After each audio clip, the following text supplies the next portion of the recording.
Hey mamas, you're listening to the Balanced Working Mama podcast, the only podcast teaching you how to balance your work, motherhood, and wellness. I am Dr. Amber Thornton, clinical psychologist and mama wellness consultant. Each week we dive into tips and strategies and much more so that you too can become a balanced working mama. Let's dive in.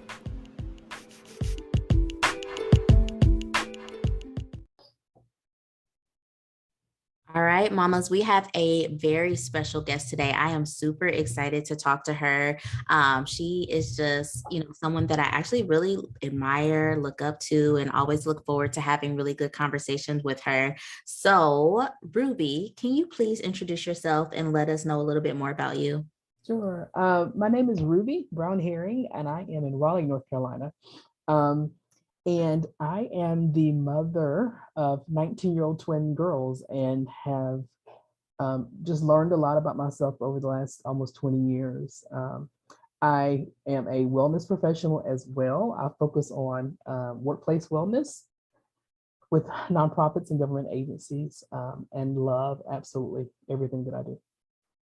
Love it. I love it. And so, Ruby, I'm really excited to talk to you today. I know that you're going to be chatting with us about what it looks like to find balance a little bit later in motherhood. So, I think that your journey and your experience today is going to be so interesting for the mamas listening, because a lot of the mamas that listen to this podcast are new moms or maybe moms with younger kids, but you just said that your kids are 19. So I'm really excited to chat about this. But first, kind of tell us a little bit about like what motherhood looks like for you today, just so we can kind of get a feel and some context for, where you're coming from. Yeah. So, as I mentioned, my girls are 19. They just finished up their first year of college. So I'm kind of an empty nester. One lives at home and goes to community college, but motherhood for me today is really, I'm just, kind of guiding them, right? I started their junior year of high school saying, hey, you make the decisions. Your dad and here and I are here to kind of, provide guidance. And um, I've finally gotten to the point where I'm okay stepping back and taking that back seat and just kind of being a consultant, which is always fun. Mm. Ooh, and this is why I like talking to moms who have older children, older kids, adult kids, because it's like when you just said that you're at this point, you're kind of just guiding them. It was like, ooh, I can't wait to get to and I know that that's not Yeah. like I'm sure that when my kids are older, I'm gonna be crying like, oh, I just wish they were babies again. But I'm also just fascinated with how our role in motherhood changes Yeah. based on where our kids are at and where we're at too. So that was interesting because I had never really thought about it like that before. When your kids are older, it's not like right now for me, the day to day of like, okay, I've got to make sure you have on socks. I have to make Right. sure you have a shirt that is dry, but more so just guiding them and them getting to make the decisions. Yeah. Yeah. Yeah. And that's it's I'm at the fun place right now, right? Where Mhm. I'm able to sit back and see all of the stuff that I did when they were smaller, like your kids, Mhm. and pat myself on the shoulder, like, yeah, you got it right, or ooh, might could have done a little different. But yeah, I'm in a fun place right now. Yeah, yeah. And so remind me, I think I remember the story, but I want to see what comes up for you. How did you become connected with Balanced Working Mama? So I have been around before Balance Working Mama. I remember when you were kind of coming up with the concept of Balance Working Mama. I started following Amber years ago. I had the pleasure of hearing her interview with Jackie Reed on the Tom Joyner Morning Show. That's how So long old ago. school. I mean, it was old when I tell you, and I remember it because there was something about your energy in that interview, and I was like, oh, she gets it because you were talking about stigma around mental health in the Black community, and Mhm. it felt right. And so, anytime as a Black woman in the mental wellness space, anytime I hear another Black woman, especially talking about it, I just perk up, and I remember that, and so I started following you then. And then over time just kind of watched you grow into Balance Working Mama. So yeah, I am like before Balance Working Mama Yeah. groupie. Like I'm the honorary president. you really are. Like honestly, because like that This is so funny because like I don't even know. So some people who listen to this podcast, they probably have no idea of what that is or what you're talking about. But prior to Balanced Working Mama, my passion and my soul was really into Black mental health. And I wasn't a mom at that point. In that interview was 2018. I remember I was so Oh, excited. It was 2018. I had just moved to the DC area. And I think I also was like just coming back from being out of town because I went on a training for the job that I just got in DC, mhm. and it was like in Oklahoma. It was so random. But that was, yeah, and it was pre-kids. I wasn't even thinking about Balanced Working Mama at that time.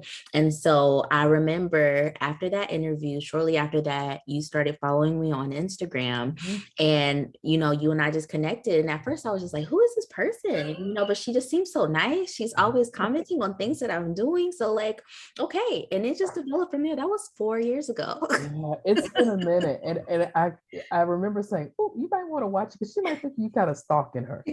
But there was just something about the stuff that you were sharing, and I think it was the transparency that we're seeing now. And again, we don't see, and I say that I don't see because I'm 50. I turned 50 this year, and I have not seen a lot of Black women talk about mental health and just their family of origin stuff like I've seen you do. And so yeah, I've been around for a minute, and I'm honorary auntie to the kids and all of that stuff.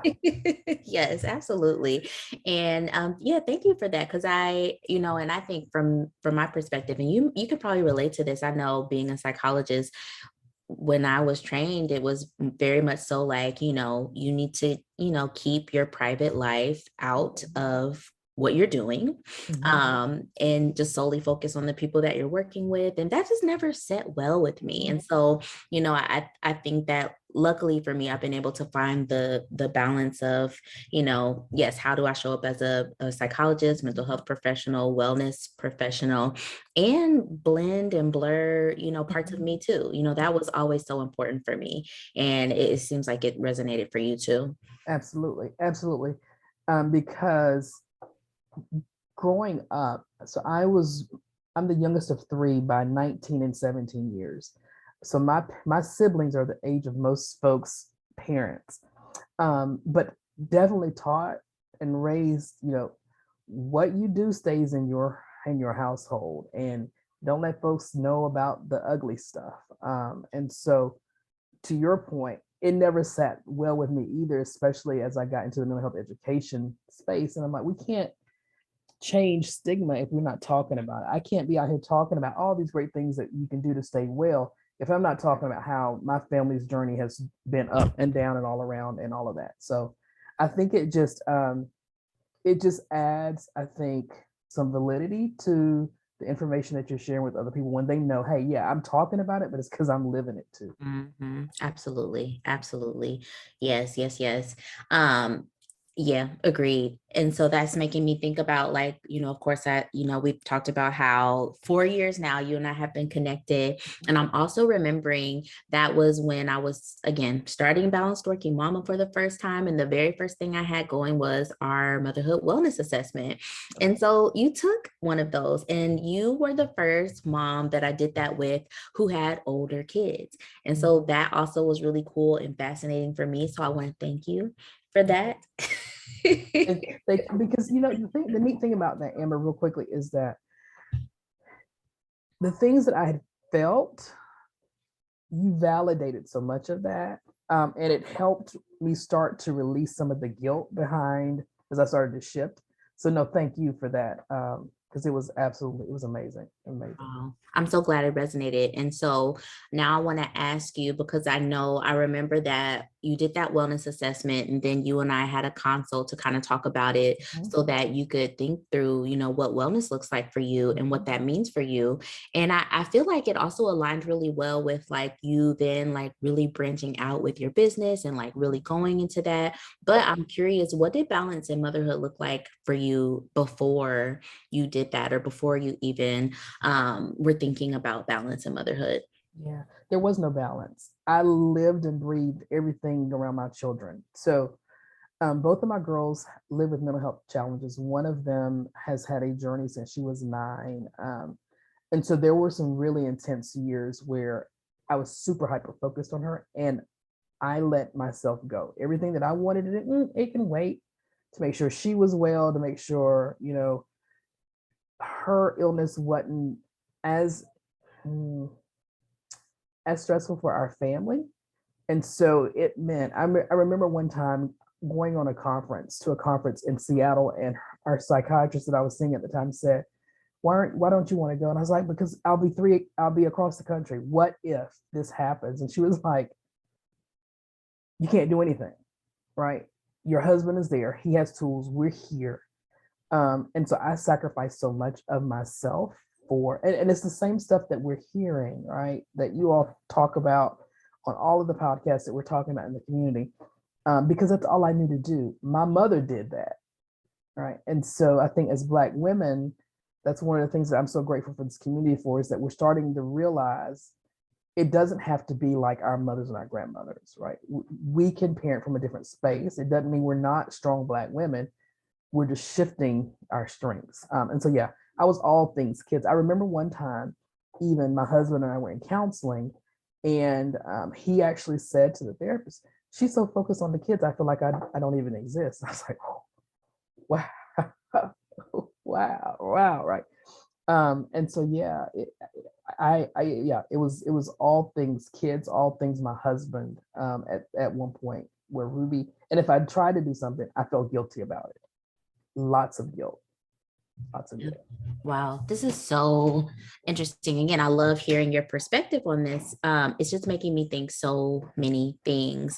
One, it's reminded me, and for anyone who's listening to this, is that one, it's never too late to shift your focus, shift your priorities, because Ruby, you were able to do it after many, many years of, like you said, not having that balance and not being able to like really focus and prioritize your needs. Mm-hmm. I also would think what you're saying is going to resonate with our mamas who do have children with like health conditions or mental Mm-hmm. health challenges, because I think it'll help them to see that, yes, if your child has some needs that are urgent or challenging, it still doesn't mean that you no longer take priority. It just means that you might have to do it differently than another mom who is not having those same challenges. Um, it's also making me think when you were saying that we get to do it differently than how our moms did Mm-hmm. it. I've been sitting with that and thinking about that so much lately. And I've been talking about it a lot on Instagram because it's been so important for me. And I think, when we say that, it sounds simple, but I think there's so much layering it. And I think it's because, for some people, when they think about shifting the ways that their moms or their grandmothers did it, there comes a lot of guilt, there comes a lot of shame, a lot of like self-judgment and criticism. And so that's why I think it's so important to have a community around this idea of we're doing motherhood differently, Yeah. because you yourself, not you, but like we will hold ourselves back because we'll get stuck in the shame, the guilt, the criticism that we are putting on ourselves Yep. because we feel like we can't do it the same way they did. Right. And so I just think that part is just so, so, so important. Yeah, because I even remember, again, I remember saying at some point, probably a teenager, early 20s, if I could be half the mother that my mama was. And now the 50-year-old me, several years ago started realizing, but at what cost? Right. And my mama, I love my mother, rest her soul, but I also now recognize how much she sacrificed for me and my two siblings. And she gave up so much. One of the things that I remember that she did that I was so proud of her, she went back to high school. Gosh, she went back and finished her GED at age 55. And I remember so excited. And she was like, I'm getting a class ring and all of that. And so she was so proud of herself. And I remember, this is the one thing that brought you so much joy at that point in your life. But yeah, I have learned to shift. Like I am as strong as my mother in my own way, right? And there are things that I take from her and her personality, Mm-hmm. but I don't have to parent and be the mother a wife that she was. She was Yeah. absolutely. That resonates. So that gave me chills because I think that's where so many of us are coming from with that. You know, we have said that to ourselves too. Like, if I could just be half of the mother, Mhm, you know, I feel that way about my mom too. mhm. But I also was like, but at what cost? And I What think cost? that is the Yeah. part that we forget, at what cost. Mhm. You know, similarly, my mom, she right now empty nester. My dad has passed, and so now it's just her, and she is like really getting tapping into this creative part of her that she Oh. didn't really do before, Mhm. or she didn't really like make the space for, wasn't able to make the space for. So she's like making mugs with like personalized Ooh. things on it. She's like making all Yes. these things like mugs and t-shirts, and just she's so proud of it. And Awesome. that is just, you could tell it lights her up. And I'm just so proud of her for that. Yeah. And it just making me think too, like, oh my gosh, you know, I didn't even know this part of my mom. Mhm. I didn't even know that this was something that was in her. Mhm. And, you know, the shift I think that's happening, that this is something that just came to mind when you were talking. I think our mothers waited, they had to wait, Mhm. you know, until we were older, until we were Mhm. out of the house. And then they're like reconnecting. But our generation, we're like, okay, you know, yes, you got these kids in this house. And how can you do it now Yeah. so that you don't have to wait? And the challenge is that it is hard. It's Yeah. hard to It do it is. now. It's really hard. And I think, again, that's why we need that community so we can, you know, see other women, you know, also doing it too. Like, Yeah. guess what? You don't have to wait until your kids are out of the house. You don't have Mhm. to wait until you're an Mhm. empty nester. Let's figure it out now. Yeah. Let's figure it out Absolutely. now. Absolutely. And you can, and no, and it's taking the time to figure it out, and not trying not to stress about trying to balance it all out so that everybody gets their time and you get yours too. But yeah, Has it been challenging for you to really like pursue this new type of balance at this point in your motherhood experience? at times it has been. And so when I started kind of backing off from the hovering mother in the junior year of high school, I was like, okay, let's start doing some fun things for you. And then I'll go, oh, but what if, right? Well, what if they're going to need this kind of money for a field trip? What if they're going to need that? And so there have been times, yeah, I've kind of questioned it. But that senior year of high school, and I don't know if it was because of COVID or what, but there's something that's clicked for me, and I was like, yeah.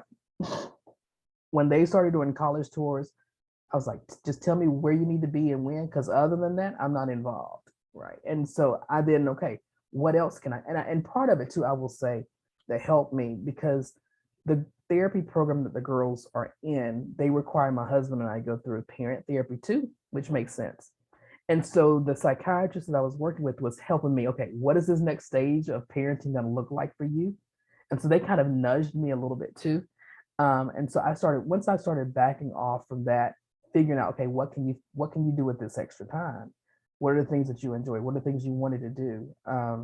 And so I'm now at the place where it's like, so this year, because I celebrated turning 50, I'm like, I'm living my best life this year, whatever that looks like. So I've done like 3 concerts in the last 3 months, more than I've ever gone to in my life. Okay. That's amazing. Um, I, I did a 50th birthday photo shoot, dropped like 3 grand on pictures, but guess what? They're mine, and the experience was so worth it. 2 years ago, wouldn't have done it. 3 concerts? Mm-mm. That's too much money because we got this. What if this happens? And now it's like the money part will come. The lights aren't turned off. We're not getting kicked out of the house, right? And I deserve it. And so I am having so much fun, and I'm finally at the place where I'm not feeling guilty. Not Ooh, feeling guilty. I love it. I love it. I was going to tell them, like, for anybody who doesn't know Ruby, Ruby did get that photo shoot. She looked I did. amazing. Oh my God. Ruby got some locks now. She got the locks and they're What? flourishing. Like, you have just been out and about. And I love that. I love it. I love it. And I'm so glad that you are, you know, finding that balance and what it looks like for you now. And so tell me, because I know that you've learned a lot of lessons so far in your journey with, you know, having more balance, but what are some of the biggest lessons you think you've learned so far? That I'm worth it. Hmm. I think, as women, we have in our minds that, and I think society is a big part of this. Everything we're supposed to put everything into our children. and we're not worthy, and we're not worth taking care of ourselves. And so I think that's the first thing. I am worth it. I am worth having a Friday where I don't do nothing. I don't get out of bed. If I do, I go to my recliner, whatever it is, and it's okay. And not that I'm not getting out of bed because I'm too exhausted because I've run myself into the ground during the week. No, I just don't feel like doing anything today. And I'm worth it. I think that's the main thing that I've learned. I've also, I think, in this process learned, you know, as much, for instance, within the community, and I think you and I talked about this. I kind of toyed with, oh, do I want to join this because I'm not a millennial mother? But what I have learned is I've learned a lot from y'all. When you did those summer Zoom meetings a couple summers ago in the pandemic, I was like clockwork every time I could. I was there because it was just like, yeah, there's so much inspiration seeing folks now, like millennial moms, saying, no, this is not how things are going to be for me. And I wish I'd had somebody to say that to me. So I learned so much from other folks too that are a lot younger than me. And that's, I think we all can learn from folks that are our age and not our age, but I'm worth it. Just building that community, the importance of the community. And I have different community looks a lot of different ways. So I have Balanced Working Mama. I have 3 sets of girlfriends, from various points in our lives, and we all do different things together. And just knowing that, and some of them are like, hey, if you just want to come over and sit on the couch and take a nap, let's do that. And so just enjoying that and having fun. Yeah. Yes, I love it. Wow, Ruby. What else are you working towards when it comes to balance? Because I can tell that you've come a long way Mhm. and you've definitely accomplished some goals when it comes to balancing your wellness. But what else are you working towards? Yeah. The next thing that I'm working towards is really more physical activity. That's the one area that I haven't gotten into as much. And so I'm trying, every time I see you going for a walk, I'm like, okay, I need to do this. But that's the one area that I find myself still trying to work towards is a little bit more physical activity. I'm not going to be a runner or anything like that, but if I can just get out and start doing more walking, um, I know it'll make me feel better because I have an autoimmune disorder. So part of me is like, but what are your joints going to say? Then the other part is, like, but your joints probably will feel better if you do this a little bit. So I got to get out of my own head and start doing some more physical activity stuff. But Mm. in North Carolina, it's 150 degrees right now, so Jeez. I walk through my house. I Yeah, will do that though. do that. Do it. That's one of the things too that I've learned. Physical activity doesn't mean I have to be outside in the sun. It sure And does. so I try to walk through my house a little bit too. And my kids and my husband are like, "What are you doing?" I'm just walking through the living room, and we don't have a huge house, so I'm just walking in and out of every room. But it gets me some movement. Yes, I love it and I support it. It's funny, one of the moms in our community, and I haven't tried it yet, but some of the moms, like, there's this YouTube video, there's this exercise woman, and she does like walking, but in her house. And it's just like, stepping in place. And it's so interesting because, like, you're in your house, so you're not walking anywhere really, Right. but it's like stepping in place and like to the point where you would have walked like 3 miles. Oh, I'm gonna look for So that. they're long videos. It's like 50 minutes, but it's like, the stepping and then like there's arm movements with it. So it's like you're moving in this really rhythmic way, but like stepping in Oh, place enough to, have a oh, substantial amount of physical activity. beautiful. See, I'm glad I'm not far off then because I was like, yeah, I can't do this heat, but I can move through the house. No, it is so possible. There's so many ways to move your body, but I think you got it, Ruby. Like, you have definitely, shown, me, yourself, us, that you are capable of so much. You're so capable of like anything you put your mind to.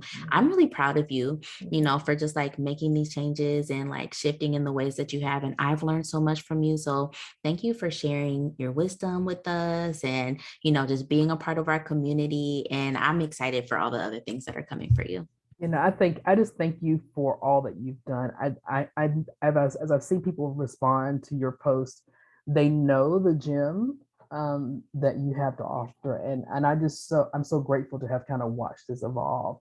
And so, absolutely, I'm sitting back like, yeah, that's my little sis right there. Go, and it's just amazing. I was telling somebody about you yesterday. Oh, Um, and I was like, yeah, you should go follow her on Instagram. That's a big follow. I said, follow Balance Working Mom, but also follow Dr. Amber Thornton because that's the funny stuff right there.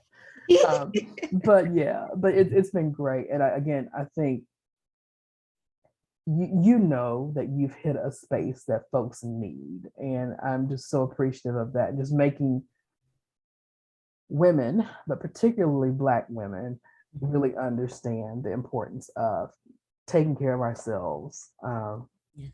and finding that balance and not waiting until it's too late or Yeah. until the kids are out of the house. It's kind of like when we were all talking about, we want to get married. Well, we want to wait till we save more money. Well, if we did that, you'd never get married. Hmm. Right. And so it's we are worth it. And so just thank you for helping us, but find that in ourselves. Yes. Oh my gosh. You're so welcome. So welcome. If there are mamas who want to connect with you after this, where can they find you? Yep. They can find me on Instagram at Herring Twins and at RBH Wellness Solutions. So I have 2 Instagram accounts. Check me out. I don't post as much funny stuff. It's cute. I don't have the cute little toddlers to post, but you'll see you will see my lot growth journey. You'll see me out with my kids, and I'm all things food on the Herring Twins account. So Yes, yes, yes, yes. Oh my gosh. Well, we'll put that in the show notes. Thank you, Ruby. I appreciate you so much. Thank you for this conversation. thank you so much. Take care.